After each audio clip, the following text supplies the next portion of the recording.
नमस्कार, स्वागत है आपका द डेली वाइब्स विद के विकास में। अभी हम मौजूद हैं भारतीय जनता पार्टी बक्सर के वरिष्ठ नेता श्री प्रदीप दुबे जी के साथ। नमस्कार सर, स्वागत है आपका द डेली वाइब्स में। धन्यवाद। आज सुना जा रहा है कि इधर कुछ दिनों से बक्सर के मौजूदा विधायक श्री संजय तिवारी जी लगातार भारतीय जनता पार्टी पे ये आरोप लगाते जा रहे हैं कि पूरे शाहाबाद में भारतीय जनता पार्टी के पास कोई नेता नहीं है जो महागठबंधन और उन्हें टक्कर दे सके। क्या कहना चाहते हैं? देखिए, खिसियानी बिल्ली खंभा नोचे, माल महाराज के मिर्जा खेले होली।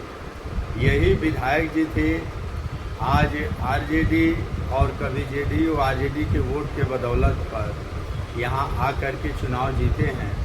लेकिन ये पहलवान की बात कर रहे हैं, इनको पता नहीं है कि जनता यहाँ बगल के ही डुमरांव के विधानसभा में आप पहलवान खोजते खोजते जब बक्सर आए, उसके पहले एक दर्जन पहलवान हुआ करते थे। 4 बार इनको पटकनी दिया, एक बार नहीं, एक बार कांग्रेस से इनको हराया है, एक बार बहुजन से हराया है, एक बार निर्दल हराया है और एक बार पत्नी को इनके हराया है।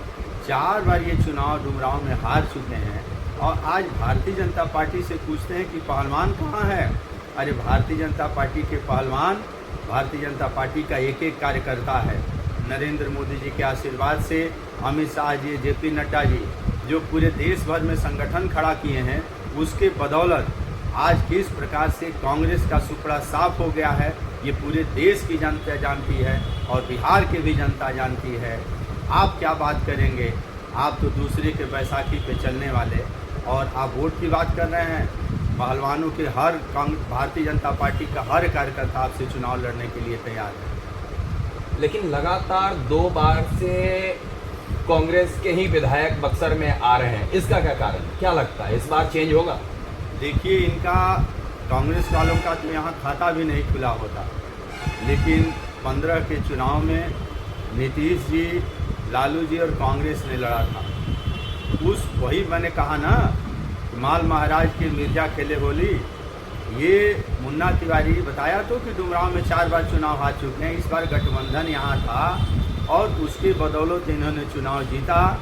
और वो गठबंधन जब नीतीश जी को वास्तविकता पता चली कि कांग्रेस के लोग लोकतंत्र के हत्यारे हैं, भ्रष्टाचार के जनक हैं, लालू यादव की पार्टी और तेजस्वी की पार्टी, ये लोग भ्रष्टाचार में आकंठ डूबे हुए हैं। विकास के नाम पर ये लोग सोचते भी नहीं।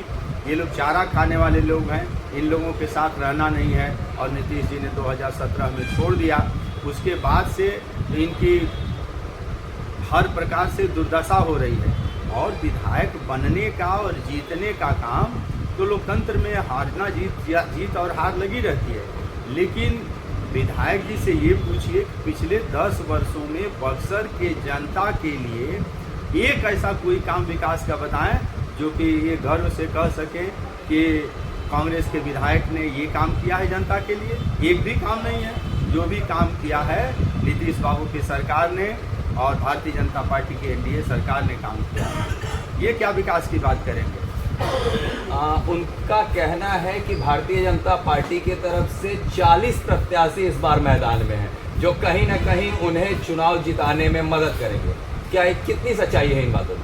ये बहुत ही खुशी की बात है। 40 नहीं, उनके दिमाग में थोड़ा सा 40 से आंकड़ा गिनती जैसे कि भूल गए हैं। 40 से भी ज़्यादा सैकड़ों उम्मीदवार हैं। ये सौभाग्य की बात है। आज भारतीय जनता पार्टी इतनी मजबूत पार्टी है, एनडीए गठबंधन इतना मजबूत है कि सैकड़ों लोग टिकट चाहने वाले हैं। लेकिन टिकट तो एक को मिलता है। सब लोग जानते हैं एक विधानसभा में गठबंधन को, चाहे एनडीए हो, एक ही आदमी चुनाव लड़ेगा। लेकिन आज कांग्रेस में कोई टिकट मांगने वाला नहीं है। क्यों टिकट मांगने वाला नहीं है कि अभी उनके राष्ट्रीय अध्यक्ष यहाँ चुरामनपुर में आए थे उस मैदान में, और राष्ट्रीय अध्यक्ष मल्लिकार्जुन खड़गे जी के आने पर 2 विधायक यहाँ कांग्रेस के हैं। राजपुर से विश्वनाथ राम और संजय तिवारी और मुन्ना तिवारी यहाँ कांग्रेस के विधायक हैं। और 200 लोग ये लोग राष्ट्रीय अध्यक्ष के आने पर नहीं जुटा पाए।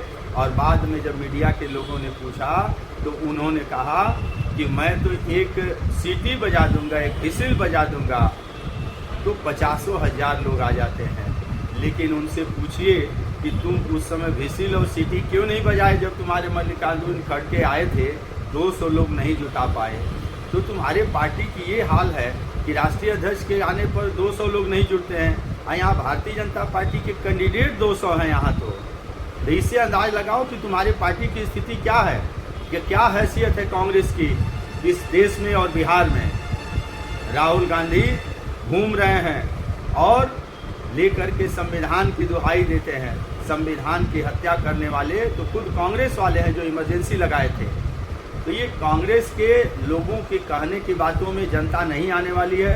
कांग्रेस की सारी गतिविधियों को जानती है और इसीलिए आज पूरे बिहार में एनडीए की सरकार है, पूरे देश में एनडीए की सरकार है, अधिकांश राज्यों में भारतीय जनता पार्टी और एनडीए की सरकार है।